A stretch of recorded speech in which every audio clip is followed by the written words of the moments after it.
Hi, this is James. And this is Tina. Welcome to Whatever Topics. where we'll be talking about Anything, whatever pops into our head's gonna pop out of our mouth. Hope you enjoy the show.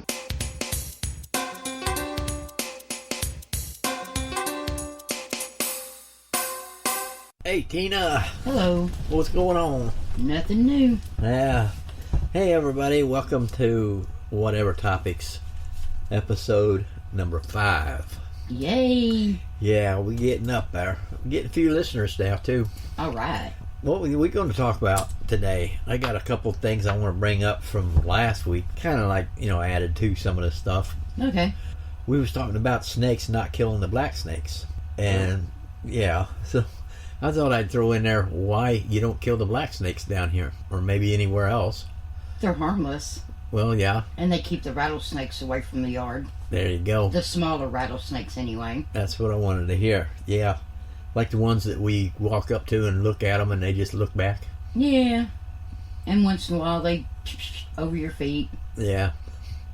They don't bother nobody. The cats sit there and hiss at them and everything else, and they just kind of look at them. Yeah. Like they have no idea what's going on. Yeah. Okay, I thought I'd bring that up because, we got talking about it and thought we'd let everybody know why we think so highly of black snakes. They're good snakes. Yeah, harmless. I mean, they'll hurt. Yeah, if you corner them, they'll strike at you, but other than that, they run from you. Right. So, what do you got anything to talk about this week, or are you just going to sit there? I'm just going to sit here. Okay, me too. How about the most unusual pet you've ever had? I haven't had no unusual pets. Oh, I've had one. 4th grade, this girl comes to school, and I guess her mama decided she didn't necessarily like them. She had 2 laboratory rats. The long rats with the tails. So she's asking her friends if anybody wanted them. I tell her I'll go home and ask Mom. Well, I go home, and Mom's just looking at me like, you got to be rats, really? Well, okay, you know what? She says if you keep them in a cage, you can have them. I went to school the next day, told her I could have them. She brought them to me. I brought them home. All Mom can do is shake her head. Oh my God, I can't believe I let you have rats. Oh, those are so nasty. So she tells me, keep them in your room, in the cage. Don't let them out. And if you let them out, you keep your door shut because I don't want them things running through my house.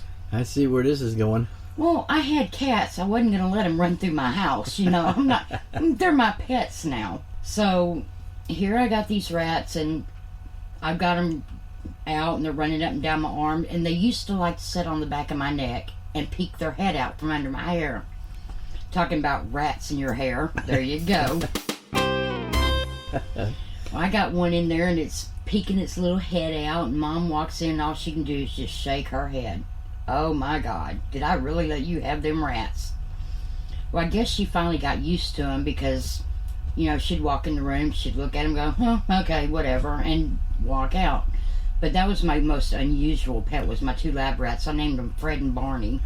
Well, most people try to get rid of rats, and there you go, have them as a pet. I did. I had 2 of them, and they were the sweetest little things. And they were clean. I kept them. I actually gave the things baths. So they had baths. They stayed in the cage. And when they came out, they stayed with me. They didn't run around. They were good. They were good pets. Okay. I thought so. You go ahead and have your pet rats. Oh, why not? I've had gerbils and hamsters and guinea pigs and ferrets and rabbits. So I've had it all. Except for, the one thing I've never had and I will never, ever, ever have, a python. Yeah. I do not want a python. Do not want a boa. Forget it. I know a friend 16 years ago, I guess. They had a few of those pythons. Oh, no. They even had an albino. Oh, no, they're really neat looking, but I would not want one. Right. They had an alligator, baby alligator. Wow. They had it in this big aquarium. The aquarium was probably 30 foot long. I never seen one that long. Yeah. And they built up with rocks and gravel and stuff, to make it kind of angle upwards to where they'd have some dry land to go up on. Yeah. And So they had this alligator in that. On the other side of the room, now this is in their house, in their dining room, and on the other side of the wall, they had a crocodile. Oh, nice. Yeah, and their daughter had one of those big quarter-pounder size Japanese cockroach. Oh, no. Yeah. I'll take my rats over a Japanese cockroach anytime. They had a tarantula. Oh, The little kid would play with it. no. It was the second one they had. She dropped the first one and it exploded. Oh, man. Yeah, they not good when they're dropped. They just blow up. Boom. I didn't know that. Oh, I didn't either. man. Yeah, I didn't either. You don't want to scare them too much and make them jump off something high then, do you? Yeah, it was weird, listening to them stories they tell me about that. Oh, my goodness. Said they had the crocodile and the alligator in the dining room. The kid had the tarantula and the cockroach in her bedroom. Oh, They lived in a farmhouse, and they had 2 bedrooms upstairs, and they took and opened that up and built a cage for the pythons, and they would feed them. I don't know, not very often. I think they only ate like once a month or something. wow. And they raised their own rabbits for that. They closed the door. That's it. They had a door to, when you go up the stairs, they had a door, so they would close that door and lock it. And they was in a cage to where they couldn't get out, Yeah. but they kept it locked so the kids wouldn't go up there and open it. They were. Right. You imagine a python crawling across your leg while you're in the dining room eating with the alligator and the crocodile. No. And all of a sudden, the tarantula crawls up your leg, and this woman was crazy. Okay, again, my rats were good enough. Oh. And the only odd pets that we ever had was food for the table. We had pet calf, pet pigs, pet chickens, everything was slaughtered. Yeah, I had that. I grew up, when I was going to school, I was actually in the FFA. And for people who don't know what that is, Future Farmers of America, I came from Texas. So we had the chickens, we had the pigs, I was raising 2 calves, we had a longhorn out in the back. We had all that stuff too. And it was really cool to be able to grow up around so many different animals. But, I was in 4-H, and that was kind of different. You get to go to the fair, yeah. where they have all the animals and everything.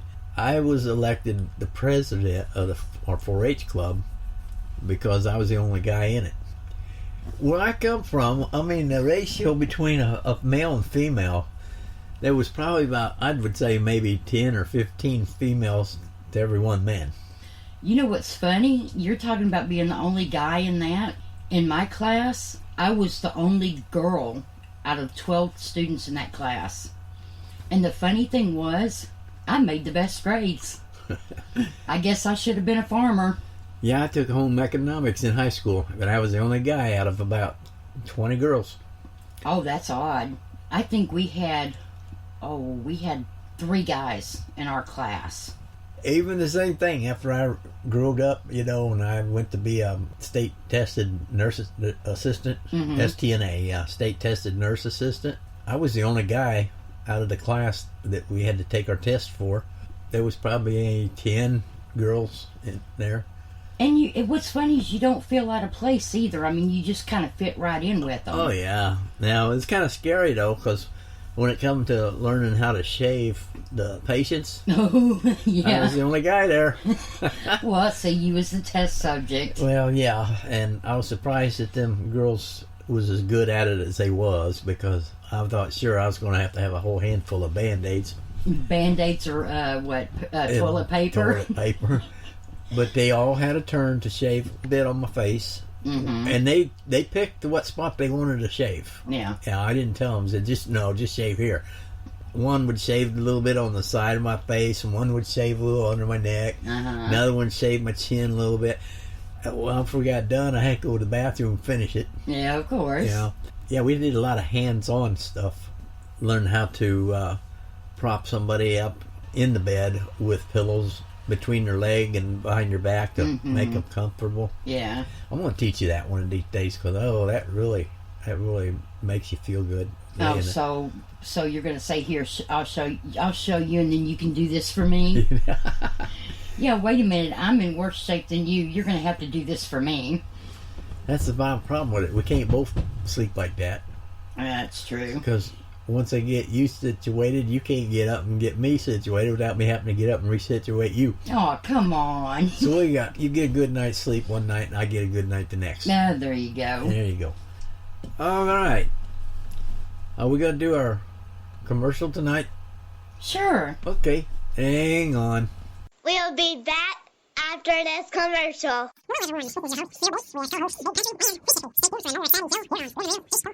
Okay.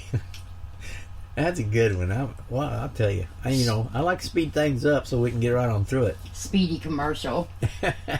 Geico squirrels. Uh-huh. One of them. Of course. Yeah. I thought that was kind of neat. They volunteered to do a commercial for us. Oh, wasn't that special? I don't really know what it was about. I don't either. We don't speak squirrel. No, we don't. Jibber jibber. Exactly. I'm going to go back about when I was 6, maybe. You remember that far back? I remember back when I was in diapers. I don't. Some things that I do remember, yeah. Before I was 5, now I can't remember how old I was, but I know it was before I turned 5 because we moved. But the house we lived in, I could picture that house, all the rooms, how it's set up. And yeah, I mean, it's not that hard, but I remember things. So anyway, my first girlfriend lived next door. We went swimming in the swimming pool, a little kiddie pool. Yeah. That probably too big for one person, but you could get 2 or 3 kids in it. And I had a bicycle with training wheels on it. I got a picture of that. Uh-huh. Me standing next to my big bicycle. Oh. But yeah, she was the first one I ever went swimming with. And I remember my second girlfriend taught me how to tie my shoes. Yeah, jealous are you about these girlfriends I had way back then? No, I was just thinking about the first boy that ever picked on me and what I did to him. All right, I'm ready for it. Oh my goodness, I almost got in so much trouble. I'm in the 1st grade, and I always wore dresses, stuff Mom made. Well, this little boy, every day, would pick on me. He'd take the back of my dress and pull it up. I'd come home crying because he kept pulling my dress up. So Mom tells me one day, she says, I know how to fix this because I've already talked to the teacher. They're not doing nothing. Mom says, next time he does it, and I'm sorry guys, this is what my mom taught me. She says, next time he does it, you turn around and you kick him between the legs. He won't ever do it again. Well, being 6 years old, I did what Mom told me. I brought him to his knees and made him cry, and I almost got in trouble. My mom stomps herself up to that school and says, you know what? I've told you, and she's told you, and y'all wouldn't do nothing about it. He won't ever mess with her again. And then I got my first boyfriend right after that. Right after I hurt this little boy, I got my first boyfriend. And every day he would walk out of school together, and he would give me a quick kiss. Oh, you don't think nothing about it at 6 years old. It's just a little, that's it. I ended up getting strep throat. Uh-oh. And after that, I got it every year, 2 or 3 times. And for a while, I wouldn't even look at a boy. I was so mad because I was always sick. Ended up getting my tonsils out in 4th grade because of this kid that kissed me all the time. I shot a girl when I was little. You shot a girl? Yeah, I did. I don't know, 8, maybe 9. I had a BB gun. Oh, not a good way to get a girl to like you, you know. And guess who it was? Who? Barbara, my friend on Facebook. Oh, yeah. She bent over and started screaming at what we was playing, Cowboys and Indians. And she was still your friend after you shot her? Yeah. What happened was, I knew, I had one of those, I don't remember the name of the gun. It wasn't a Daisy, I don't think. It might have been a Daisy, but it's the one that you unscrew the barrel and you pull out the little magazine and pull the spring back load it with BBs, and then that spring keeps pressure on it, so every time you shoot it, another BB pops up there. There's different kinds. There's some that you just pour BBs in the side of the gun, and then it rattles when you do this back and forth. So this one was different, and I took that out. I unscrewed it, put it away, because I knew, I don't know I'm going to shoot that thing and hurt somebody. I was standing in the kitchen, and she come in the front room, the front door, and we're 20 feet apart. I said, raise that BB gun up. I said, stop or I'll shoot. Poof, and they make a good poofing noise when you shoot them empty, And she bent over, holding her hands against her stomach, and she started screaming. I thought, wow, she's a good actor. Oh man. But between her first knuckle and her second knuckle on her finger, that BB hit right there and went under the skin and came out before it got to that second knuckle. Ow. Oh, yeah. Well, here comes my mom. Oh, boy. What did you do? Where that? Well, I done run out the door. I hid that BB gun. Where that BB gun at? I don't know. I tried to act like I didn't know. I don't. What happened to her? I don't know. Yeah, that worked real well. There wasn't no evidence, but she told my mom that I shot her with the BB gun. Oh, of course she would. You hurt the girl. Oh man, that was. Barbara, if you're listening to this, it was all fun back then, wasn't it? Yeah. It was all fun until you get shot. There you go. Oh boy, we used to play Cowboys and Indians over at her house in the barn. Me and her and Colleen. And I was the cowboy, and they was the nurses, Uh-oh. Now this ain't going there. No. So I get shot, right? And I come in the barn, and I told them, I've been shot. Oh, my shoulder. Oh, And they're going to take care of me, right? So they lay me up across the bale of hay, and they go get the magic medicine. It's going to heal that bullet. Right.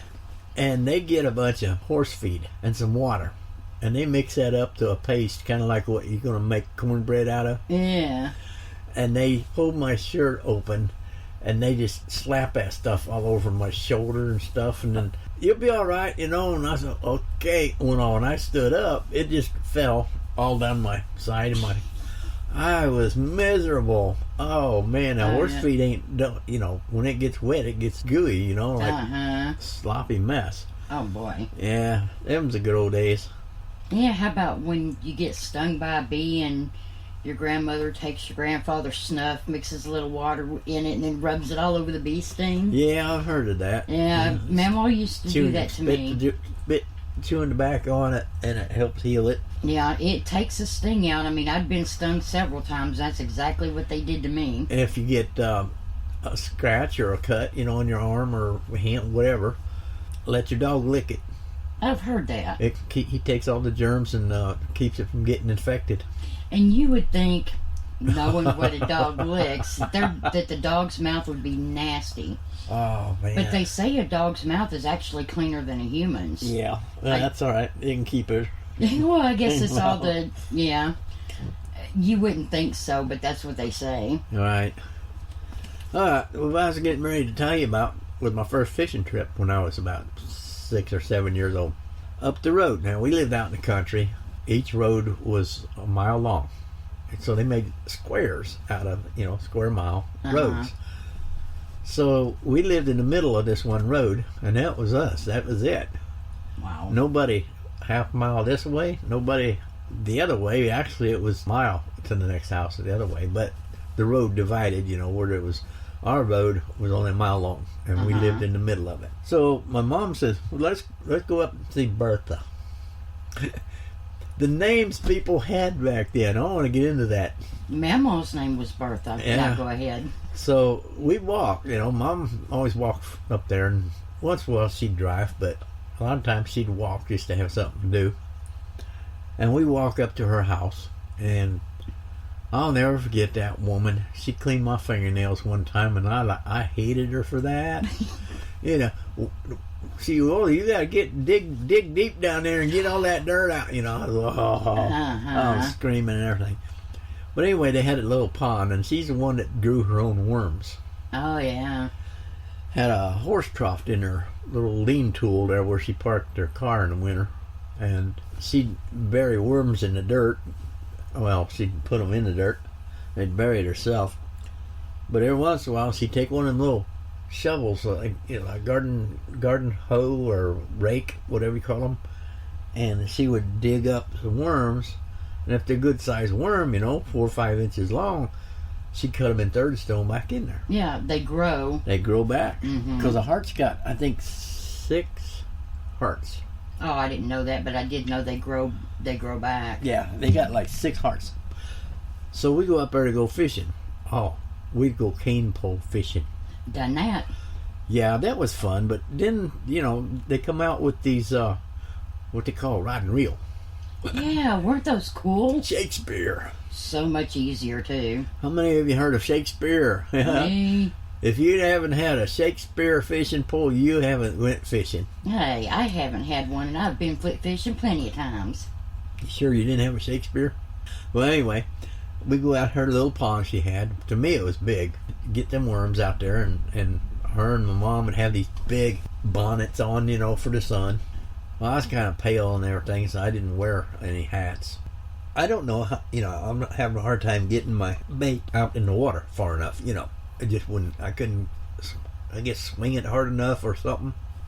Well, Bertha, you know, she'd never seen a rod and reel before. She always fished with a cane pole. She laid it down. She says, let me see how I'll get it out there. Oh, yeah. I handed it to her. She said, how do you work this thing? First time she'd ever seen one. Uh-huh. I says, well, see that big button there? I says, you push down on that button, and as you throw it out there, you let go. Oh, yeah. And she did. She pushed down on the button, and she reared back with it, and she threw the fishing pole out in the water. She let go. She let go. Yeah, I mean, oh, man. You know, that thing cost about $6 back then. Yeah, what are they now? About 25 and up. Yeah. Yeah. Good ones even more. Yeah. But Shakespeare's a good one. They've been out for that long. I'm not telling how old I am, but they've been out for 60 years. Uh-huh. So you know you're at least 60. At least, yeah. Hey, I'm not afraid to tell how old I am. How old are you? 54. You storyteller. I'll be 67 here in 3 months. And you're a dirty old man, because I'm only 52. Oh, man. Well, let's see. Where did that put you at? When you was born, I was going into the service? Yeah. Whoa, no. No, because when I was born, you was 14. I was going to the senior prom. Yeah, you was 14. You dirty old man. That sounds so bad, but as you get older, it don't matter. Yeah, I know, but it just sounds funny. It sounds funny. When you was born, I was going to the senior prom with my girlfriend. Yeah, that sounds a little odd. Well, they say, numbers don't count, but back then it would have. Mm-hmm. I don't know. When you see a 60-year-old man with a 20-year-old woman, to me, that's just disgusting. That's too far back, yeah. No, I'm sorry, Yeah. that's disgusting. One of them's into it for the money, and it ain't the man. Yeah. Exactly. Yeah. So anyway, I had to go back to cane pole fishing because my mom didn't think that I was ready for a rod and reel. Aw. Same way with the ink pens. Ink pens in school. Uh-huh. We had a grade school there. You could buy an ink pen in a machine for $0.25. Yeah. And you could buy those little soda, what they call them, the little, look like a little pop bottle. They had that juice The wax in them. pop bottles? Yep, the waxed ones. Oh, you man. could buy them. I know, we love those things. And it was in a machine. I think they was a nickel. But the ink pens, I found me one of those ink fountain pen. The one's got the little ink cartridge in it, and it looked like the ones back when Abraham Lincoln signed the Vietnam War decree or what. Like a feather pen. You didn't get that one, did you? Yeah, I got Feather that. pen, yeah. It looked like that. And my mom was helping me do my homework one time. And she says, give me that. She says, I'll show you how to do it. And she started writing with that thing like it was a pencil. Uh-huh. And the ink just ran out of it. She threw that thing across the floor there. And she said, I'll never have another one. Oh, wow. Well, I did when I got older. I bought one. Yeah. But you get a little cartridge in it. You know, you open it up and put that cartridge in. When you screw it down, it pokes a hole in it, and there's your ink. Okay, see, now that's odd because I'd never seen one of them. You're old. That was 15 years before your time. Okay, 15 years before my time. That's enough talking about how old I am. Aw, I was just getting started. Okay, what else you got? Well, I learned one thing. Just one thing? I just learned one thing real quick when I was younger. Okay. When you're chewing gum, don't chew gum with your mouth open. Oh. I'm riding a bicycle, chewing my gum, mouth open, closed open. All of a sudden, I feel something slap me in the mouth, and in my gum it went. Guess what it was? A wasp. A wasp. I wrapped that gum around that wasp real quick and spit it out and left it there to suffocate. Don't ever chew gum with your mouth open. No, I'll try not to. Yeah, it's not a good thing. Well, you know what? Our time's about up. Oh, you mean I can't tell the fireman joke? We'll go ahead. That'll be our last story. Okay, I'm going to tell the fireman joke. Oh, my goodness. A fireman came from work one day and told his wife, you know, we have a wonderful system at the fire station. Bell 1 rings and we put on our jackets. Bell 2 rings and we all slide down the pole. Bell 3 rings, we're ready to go onto the trucks. From now on, he said, we're going to run this house the same way. When I say bell 1, I want you to strip naked. When I say bell 2, I want you to jump in bed. And when I say bell 3, we're going to make love all night. The next night, the fireman come home from work and yelled, bell 1, and his wife took off her clothes. Bell 2, and his wife jumped onto the bed. Bell 3, and they began to make love. After 2 minutes, his wife yelled, bell 4. Well, what the hell is bell 4, the husband asked. Roll out more hose, she replied. You're nowhere near the fire. All right, that's a good one. I like that one. Dirty joke, just had to add it. It wasn't dirty. You didn't say nothing dirty in there. Well, no, but it's insinuating. People take it the wrong way. They take it the wrong way. Dirty-minded. I took it the wrong way. I liked it. You don't like our jokes? Don't listen to our radio station. There you go. There you go. Wow. You know, I mean, I'll come right out and tell you, if you don't like this, just don't listen to it no more. Yeah, if you get offended easily, please don't, because once in a while we might have something on here that might offend some people. Yep. Okay, well, that'll do it for this week. I hope everybody enjoyed the episode. You can leave a comment. You can leave a message. You can do about anything you want there to let us know what you think of it, or what you don't think of it. We don't care. We'll take a little bit of criticism. Yeah. We'll just tell you quit listening to it. Hey, you can't please everybody. No. But anyway, you want to leave a comment if you're on a platform where you can leave a comment, do it. If not, you can send us an email to whatevertopics@gmail.com, or you can go to our Facebook page. It's facebook.com/whatevertopics. If you want to be on the podcast, we got a way to do that too. It's pre-recorded, no mistakes needed or necessary, or whatever we call it. No mistakes made on it. They get edited out. We edit it. Yeah, we edit it. You can do that by calling us at 239-285-1574 during the daytime, of course. Don't call in the middle of the night because my phone ain't on. If the phone's not on, leave your name and number. I'll call you back. There you go. There you go. If we don't answer the phone, leave your name and number. We'll call you back. A lot of times I'm outside on the grill.